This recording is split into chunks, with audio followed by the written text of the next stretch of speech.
In the beginning, God created the heavens and the earth, and then he placed man in the middle of this two-realm reality.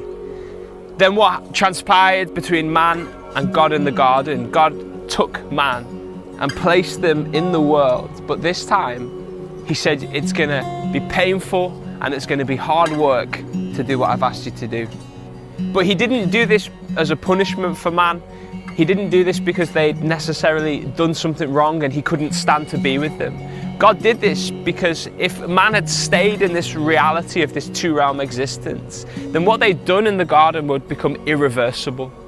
So God picks them out and he places them in this position of toil and trial on the face of the earth, so that one day he can bring them back in to this existence in two realms and it would become permanent. But what God didn't do was he didn't separate himself from them. What happened over time was man in this reality of the world began to work hard.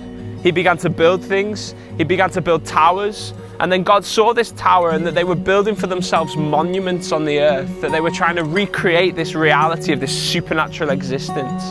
They said, Anna, we'll build a tower and it will be like we can reach God. And so God came again and separated them and scattered them and created language and division amongst the face of the earth. And over time, man began to talk about who God was.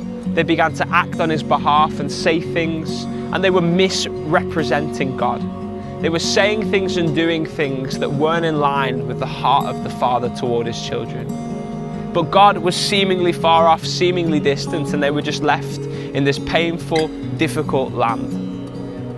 Then, one day, Christ came, and he came to be the visible image of that invisible God. He came to put a face to a name, and he proclaimed the love of God for his children, not the anger of God. He came and said that there is no separation. God is bringing you near, he's bringing you in. People who were once foreigners, once strangers in far off lands, he's bringing you into this eternal family. And through Christ's death and resurrection, he reconciled man to God, the whole of creation back to the Father. And he said, you can exist in this two-realm reality once more. Now there's no separation between heaven and earth, because the thing that was used to divide has now been taken away. And man was absorbed into the Godhead. You are not defined by your past. You're not defined by your present, and you're not defined by your future. You're defined by the nature of Christ. He is your true identity. He came and he didn't patch you up. He didn't fix you and clean you up. He came and crucified you with him on the cross. And instead of resurrecting us, he gave us him, his life and his nature. He took something that was dead and something that was broken, and he brought himself to it. And he says all the fullness of God that dwelt on Christ when he was on the earth, the healings, the miracles, the resurrections, he says you can do that and so much more. We need to learn to pause,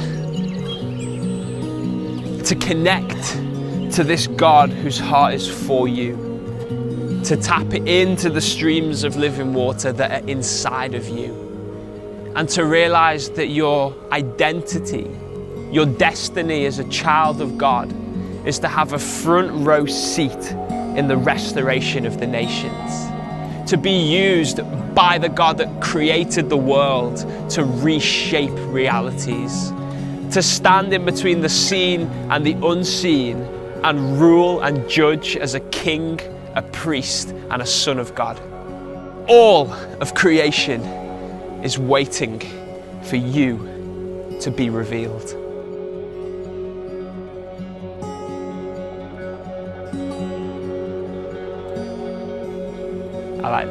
I like that end.